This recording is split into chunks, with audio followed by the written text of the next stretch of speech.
Hello and welcome to another Tuesday Talk with Ruby Reese. I'm Killian and I'll be your host.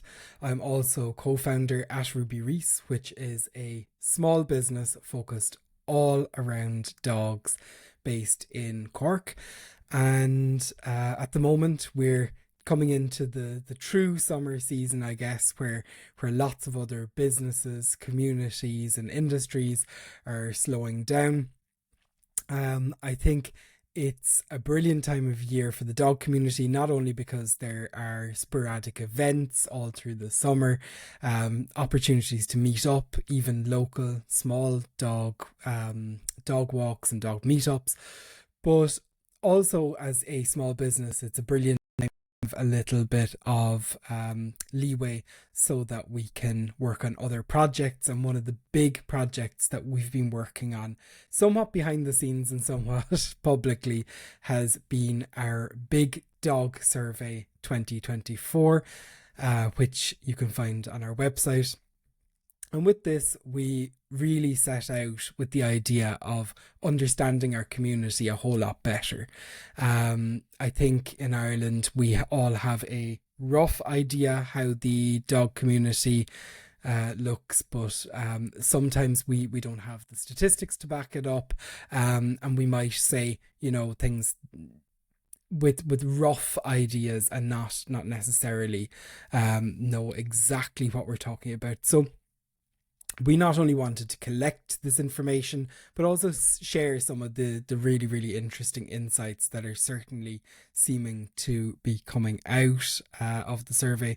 Right now, as I'm recording this, we're still collecting answers, but we've already had lots and lots of participants, and there's really strong data coming out in all different fields. So we wanted to look at everything from how Irish dog owners feel they're being served in the areas of transport, hospitality, services, things like that, but also even how we're feeding our dogs, how we're how our dog socializes with our family, and things like that. So we're absolutely fascinated to learn more about the dog community, and we're really, really looking forward to sharing those insights as well once we've collated all of the data.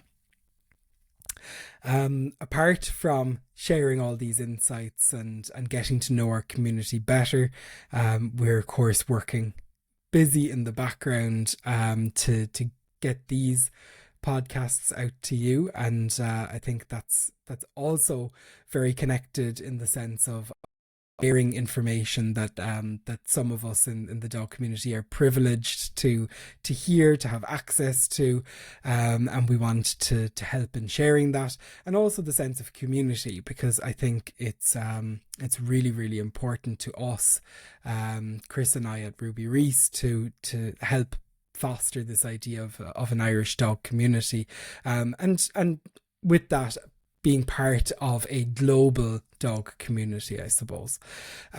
So this week I'm speaking with someone that does a lot of work in bringing people together, really, really focuses on collaboration, and someone that certainly knows her stuff when it comes to all things dog. And I am delighted to have had the opportunity to have another chat with Catherine Griffin of Snout About. I've spoken with Catherine in the past on Instagram Lives, and of course I've spoken with her and met her at lots and lots of dog events around the country.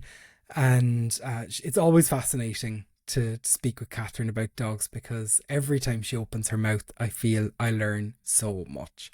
So without further ado, I think it now is the right time to allow you to listen in to the wonderful chat that I had with Catherine about dealing with difficult dogs. Hello, Catherine. Thank you so much for joining us. How are you doing this morning? Good morning, Killian. I'm good. I'm feeling pretty good for a Sunday morning. I'm ready to get into this. Amazing. So would you let us know about the scope of what we talked about? Because we picked a really, really interesting topic of difficult dogs today. Um, what do we mean by difficult dogs? Hmm. I I suppose the term difficult is one of these kind of generic-y umbrella terms. It's not really giving us much information about what we're actually looking at. So I was having a little think about that and how we can define what we mean by difficult dogs.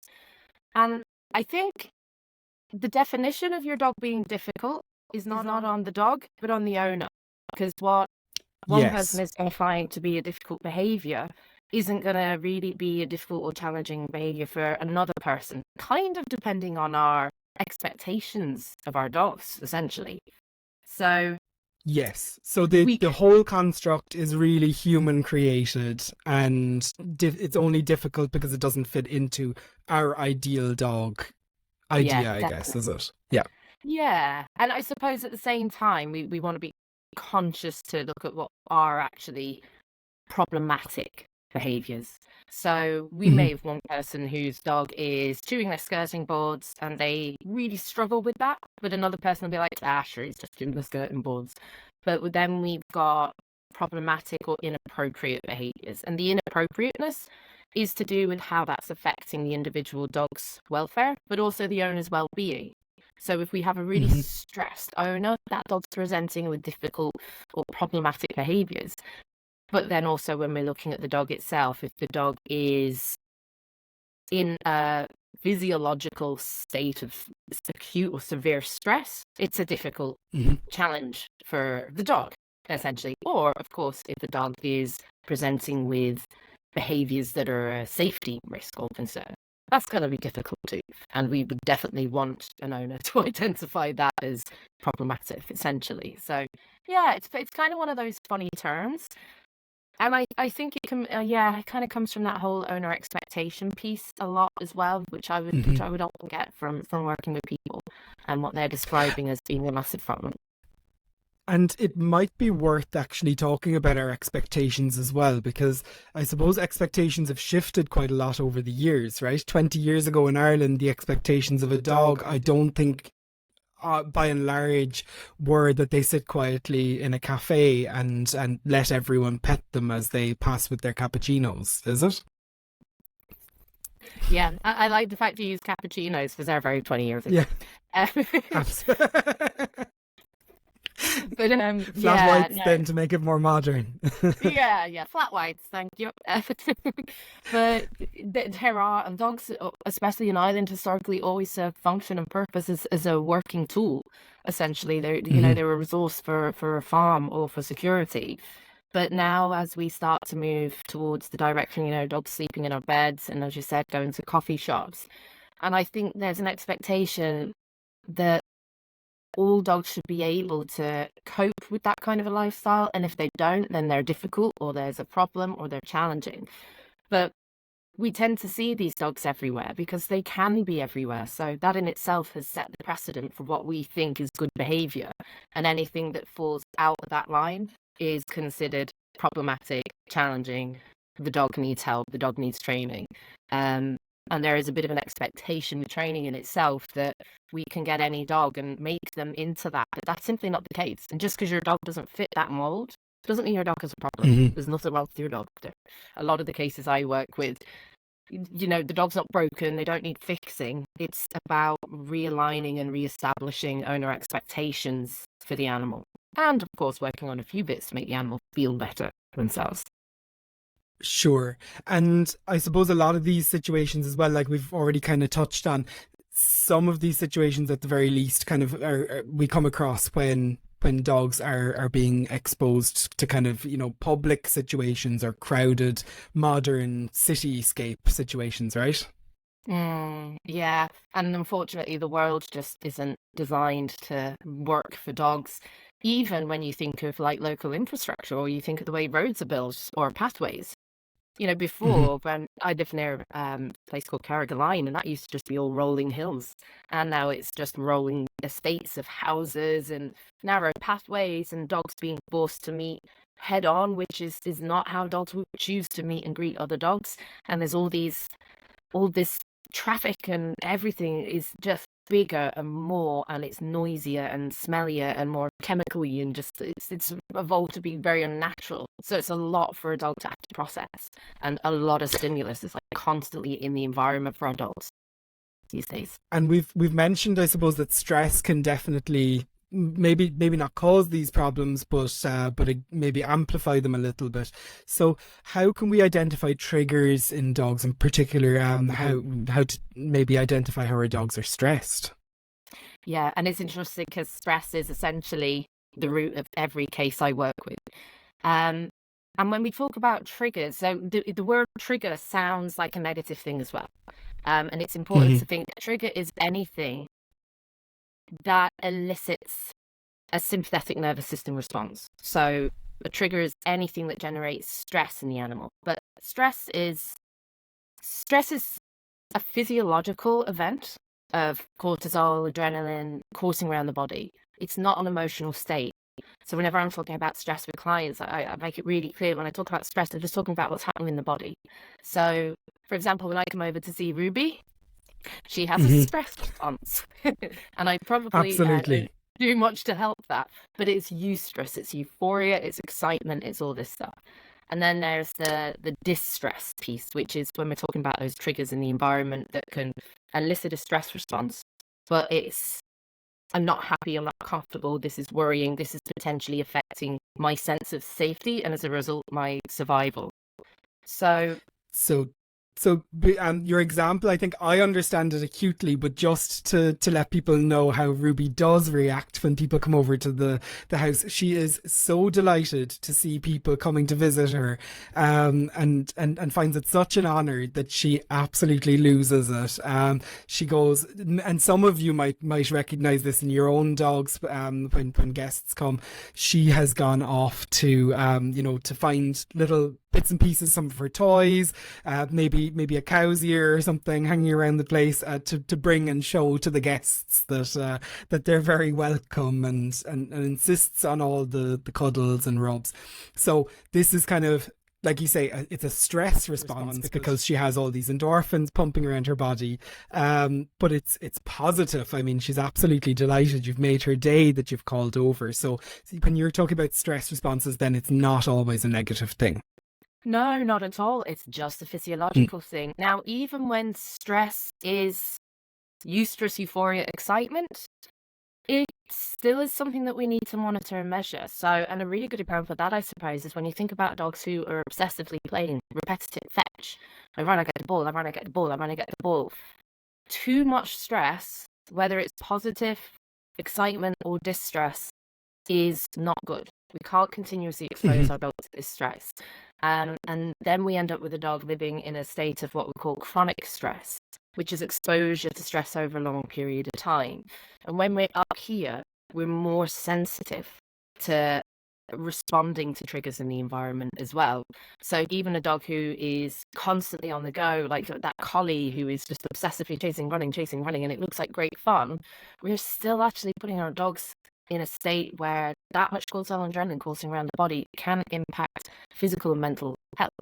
So Mhm. whether the stress is something to do more with an anxiety or fear response or an exciting response, we still got to measure and monitor that and manage it and teach our dogs. And this is one of the biggest things we see, no matter what behaviors we're working in, is our dog's ability to recover and bring themselves down by engaging the parasympathetic nervous system, which is essentially like the dog's brake pedal of a car compared to the sympathetic nervous system, which is like the accelerator pedal. You just Mhm. keep that accelerator pedal going all the time, you're going to run out of gas. And we don't want to Sure, run out. sure. And I suppose all of this is about getting your dog to a place where they can live a long and happy life, really, isn't it? It's not, it's not necessarily that you're going to bring a dog from a place where they really don't like being in crowded situations to wanting to go to concerts with you. It's that's probably not the end goal. It's that where you can kind of make a compromise on your relationship and get to a point where you can live happily together, right? Is that a good kind of sense making there? Yeah, no, it is compromise for sure. And again, it all starts with the realistic expectations of our dogs and understanding that, like us, I mean, most mammalian species are physiologically identical anyway. But emotionally, our Hmm. dogs are, they're really quite like us. Some of us are party heads and like going out all the time and like being social and like being around people. Some of us hate that and would be really uncomfortable. And what we like and what our needs are, and our needs for environmental exposure or being social, is variable continuously throughout life, dependent on an array of different factors. But it's something that changes as well. So we often get people who are like, my dog used to love going to the coffee shop, and now they're 5 years Sure. old and they snapped at somebody. I'm like, well, maybe it's just not their bag anymore, essentially. We do a bit more digging around than that. But yeah, did that make sense? Absolutely, Answer. absolutely. And just for a second, to bring it back to the human side of the lead, because I know you all often say that the training has a lot to do with the human side as much as it does to do with the dog side. How do we deal appropriately with other people's opinions when they when they like to share them about our dogs? The great RuPaul once said, what other people think of you is none of your business. And that is literally my go-to, ingrained in my brain. Thank you, Rue. When we're faced with people who have conflicting ideas. And Mhm. it's something that's tough, and we see it a lot in our industry. And obviously, a lot of things like imposter syndrome, people not feeling good enough, people burning out because of the feedback they get from others, this whole kind of unwelcome advice piece. It's a bit like, I imagine, when you have children and everybody's telling you how to raise that child and do it properly, but there's no one set way. It all begins with looking at the individual animal in front of us, and nobody's going to know that animal better than the person who is ultimately responsible for them.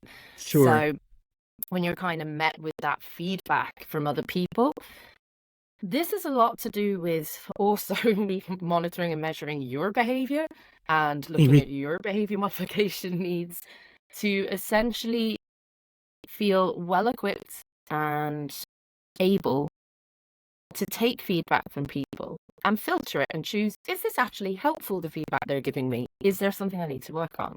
Or is this unsolicited advice that I don't need to listen to right now? And parking it after that, instead of having an overt emotional sympathetic nervous system response like our dogs do when they're triggered by something. So again, it's all about triggers again, really, because sometimes the advice that people may give you in those situations can be really unhelpful, can be really damaging, it could be upsetting, and it could essentially just not be welcome. But if you have the confidence that what you're doing is right and you're advocating for your dog and you are advocating for your client and their dog, like Rue says, it's none of your business what other people think. Absolutely, that's brilliant, and I think that's really really interesting what you're saying as well. You know that they don't have that context of literally being with your dog all of the time. Maybe they're seeing your dog on a particularly bad day or in a particularly stressful situation, probably a very stressful situation. That's where people like to give them their best advice, and you know, yeah, I totally get that they don't have the context that's necessary either. And I suppose talking about that journey then that we go on with, let's say, as we've coined, difficult dogs, how do we, is desensitization a tool that we can use for certain situations? Is this a useful path to bring the dog on? Yeah, definitely. So again, desensitization, it's one of these kind of fuzzy psychology terms where we're applying certain training techniques. It's interesting. So yeah, desensitization is one of these buzzy words, and sometimes we don't give enough thought to value what that process actually means. So I like to think of desensitization as essentially microdosing the trigger to the dog, whatever the stimulus is that is eliciting this arousal and stress response. It's about exposure to that in tiny incremental pieces to encourage the dog to regulate after exposure. Hmm. So it would be a little bit like, I don't like spiders particularly. So if somebody showed me a spider, a small spider from a large distance, gradually and repeatedly over time, that spider gets a little bit bigger and a little bit bigger, and I'm going to be able to cope better with that because I've learned to recover afterwards. So desensitization is important. But then we also look at things like counter conditioning, which is Mhm. essentially where we change the emotional response. So that would be every time I saw the spider, as it grew, as it got bigger, you gave me €50 every time. And this is going to start making me like the presence of the spider because it has a functional reward for me involved too. But one thing I see a lot with trainers that they tend to forget about when they're talking about desensitization and counter conditioning, they jump into all that sexy training stuff way too quickly. And one of the Okay. first pieces in our training toolkit we need is habituation. So habituation is essentially exposure, usually with massive distance, and you simply do nothing. You just let the dog, say for example, if it was a dog who struggled around other dogs, set Mhm. up another dog hugely in the distance. You don't tray, we're not clicking, we're not marking yes, we're doing nothing. We're allowing the animal to observe what they find triggering or stressful at a level that doesn't elicit any emotional response. So when So we do I understand it? Sorry to cut across. Do I understand it correctly that we're trying to make it basically we're trying to make the trigger as boring as possible in a sense? yeah, absolutely. Okay. So they learn that the trigger exists, but nothing occurs as a result. And we're not being too busy and fussy trying to do the look at the scary thing, click treat, look at the scary thing, click treat, and all these mechanics and playing with distance, intensity, and threshold. We're being boring as hell. So when we're Mhm. training for these kinds of behaviors, it should really look like we're not training at all, that we're actually doing sweet FA and nothing is going on. Mhm. And that is such an important first step before we get into the sexy training stuff. And even that in itself, obviously from a behavior perspective, getting to even the habituation point and the desensitization point, the work we do before there is so important. So important. And I guess it's probably a conflict then between what let's say a customer or a dog's human is kind of expecting from a session as well when you go to training, I suppose. If if you think about the average person, they're probably thinking, okay, I want to pay for 1 hour and this is going to be done. We're going to go from zero to hero. And when's all the clicky stuff happening? So there's going to be, there's the slow and steady way, which is going to set yourself and your dog up for success. But then there's also a pressure to get to the fun stuff, like you say. For a trainer, I'm sure you want to see the successes happening quickly as well. So it must be kind of a situation of trying to manage expectations there as well of how to not try and build Rome in one day. Exactly. And that's why that initial consultation point is so important. And that's all Mhm. about managing those expectations. And I always say for that initial consultation, it's really about building relationship with the dog's owner. So I don't really do much with the dog in my first consultations. I'm listening and employing all these active listening skills to get the dog owner to spill on me everything that's going on. They can actually be quite emotional. I have a lot of clients cry. Of And course. it's a beautiful like bonding session. And then we're like, this is what we're gonna do. And do you know what? We're gonna do nothing for the first 4 to 6 weeks, for many cases. And it's all about building habits at the human end of the lead. The dog's Mhm. fine. I always say there's nothing wrong with the dog. When we're working in behavior modification and training, it's all about building good, healthy habits. And as humans, we're really good at bad habits. We're not so good at building good ones. Sure. So the first sort of 4 to 6 weeks is all about making it so easy and measuring for change. So we look at a lot of environmental management pieces, for example, but we also look at teaching some small things. And I always ask my clients, well, give me 3 things that you love about your dog. And we fill the first 4 to 6 weeks with really emphasizing that to build relationship back in, because people usually come to me once that relationship is fractured.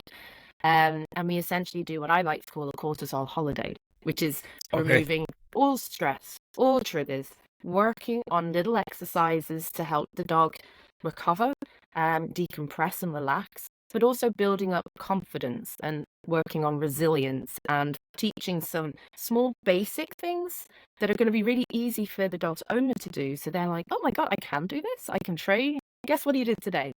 And we bang in loads of enrichment for that dog, whatever that looks like for that particular animal, and we measure it. Then we're ready to train. And it is And that, difficult. yeah, I was going to say building that foundation sounds so critical because, as we were saying, I suppose it's the human is the one that's got this plan that wants to get to this goal. The dog never sat down and said, "I want to be able to go to a crowded market and sit down and relax for 10 minutes with Yeah. humans." So it's the human has the goal. The human is also then rushing towards that goal because we want to have that done and dusted quickly. So I can totally see why you would focus a lot more on the human, because the human goal that we need to calm down and take through, turn it from a 2-step process maybe to a 52-step process, so that it's so that we can take the dog on the journey as well and get where we want to go. And it sounds like, building that relationship of trust is also something that sounds really, really interesting as well. I guess you want to build up a partnership, right? That's it, exactly. You're building a team around the dog. And it's from a trainer's perspective. So I hear from all the trainers that I do mentorships with that they struggle so much with managing the expectations that people have of what they're going to do. And if they can't achieve that and they feel, oh, they're paying me and I need to show them that I can do this, that they're not hitting their targets, and then this spirals as the trainer getting imposter syndrome and the trainer being stressed. But we've got to remember, essentially, people are reaching out to give us money to fix their dog. They don't know what to do. We do.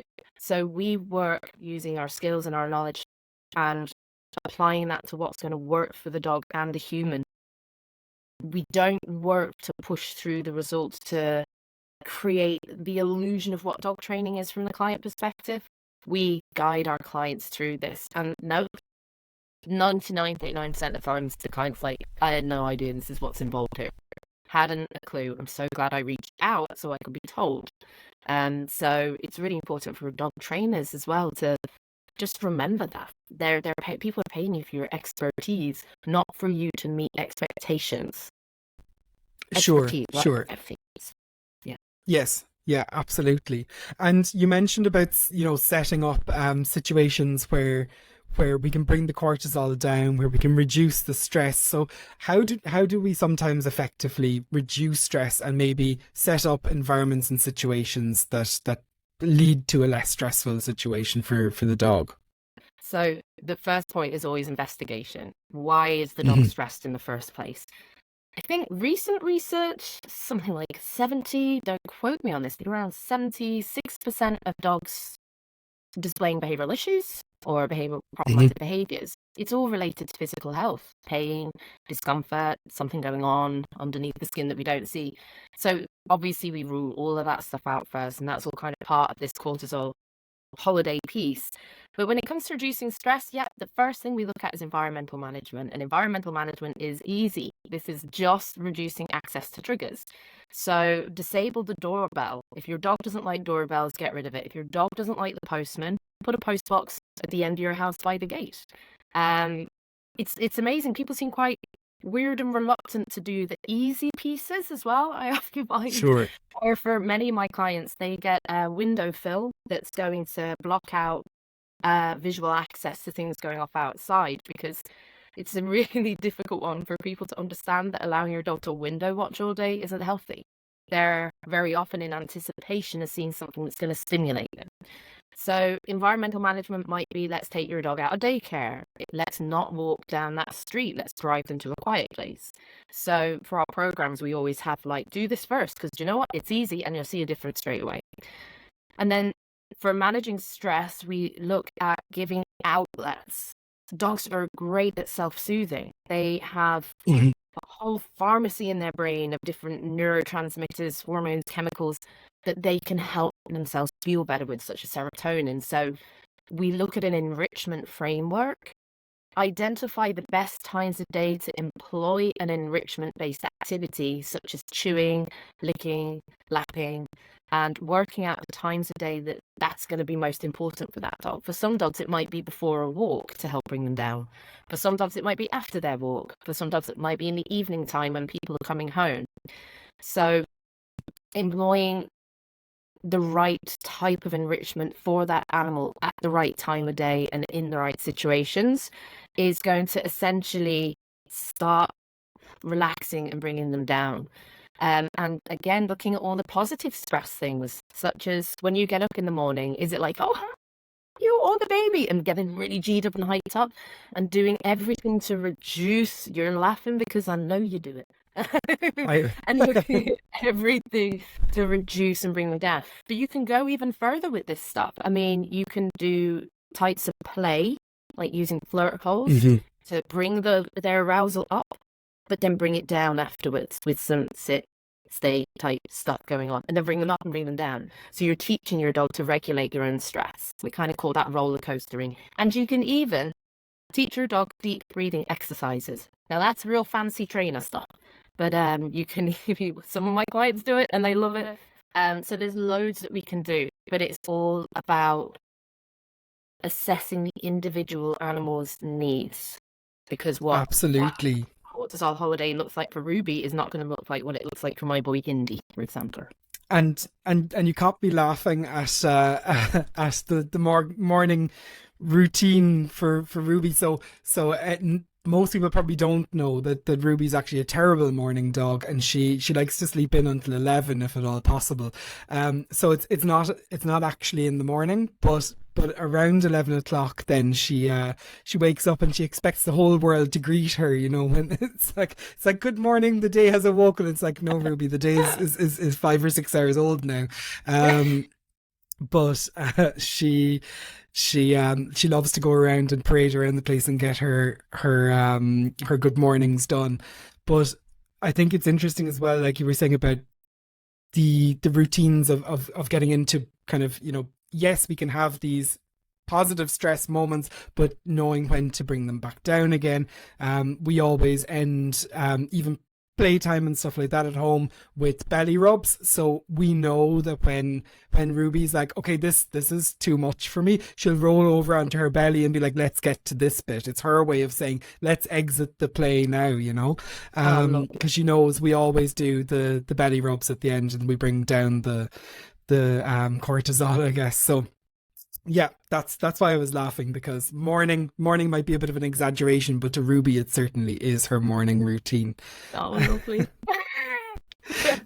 So I suppose let's talk about for when they know they've got a situation where they've got, say, per se a difficult dog, and they'd like to approach a professional, be it a trainer or a behaviourist. What kind of information should they be bringing with them? So should they be taking notes on potential triggers? How can they prepare a professional to come into the situation well equipped and help them? So a good professional will make this job easy for their client. So Okay. we should start definitely. So for my processes, I'd always have a questionnaire to capture as much information as possible to give a little bit of an idea of what's going on. But it's whenever we ask for this information, it's never getting the full picture. No matter how detailed you make your questionnaire, sometimes that can be overkill and people are like, I don't want to do this. I just need someone to come out. Some people love filling this stuff in. The main thing is for the trainer or the behavior consultant to have the right key questions ready to ask, because that's why the initial consultation piece is so important. It's a really open conversation and we're working out and establishing the root causes of behavior.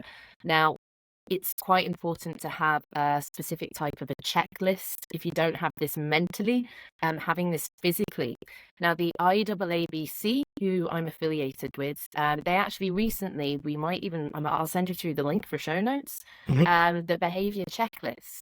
So this is a free checklist assessment tool that you can download that's going to say, these are all the boxes we need to tick to work out what's happening. It's an amazing free template. So it can be really helpful, and I often ask my clients to forward me on their clinical report from their vet, taking, if they have videos of anything, such as if we are starting to see strange behaviors, never to put the dog in a situation to purposefully video or capture this stuff. But if they have videos of the dog doing it, or they see their dog doing the behavior, because we don't always see the behavior when we're there, we don't always want to or need to. But for some things such as stereotypical maladaptive behaviors, if they have any video footage of that before we meet, that can be really, really helpful too. So we try and make the process as simple in terms of information gathering as possible. So I think that's really the job of the consultant or the trainer, to know what information we need to extract rather than expecting the client to have this stuff ready and prepared. The only thing I ask Mhm. that's prepared when I go on a consultation is a cup of coffee. And the rest of it That's is guided by the questions I need to ask to derive the information. absolutely, and it sounds amazing to have a framework in place where you can gather, you've got just this checklist to work through and to get all of the context, or as much of it as you can. And I think it kind of loops back to those innocent bystanders of the public that are giving unsolicited advice on the street, that they don't have any context, whereas a good professional will be searching for that context and trying to understand what the triggers are and what looks normal in that dog's life and what's triggering, I Yeah, guess. So it's that's really, absolutely. really interesting to hear as well.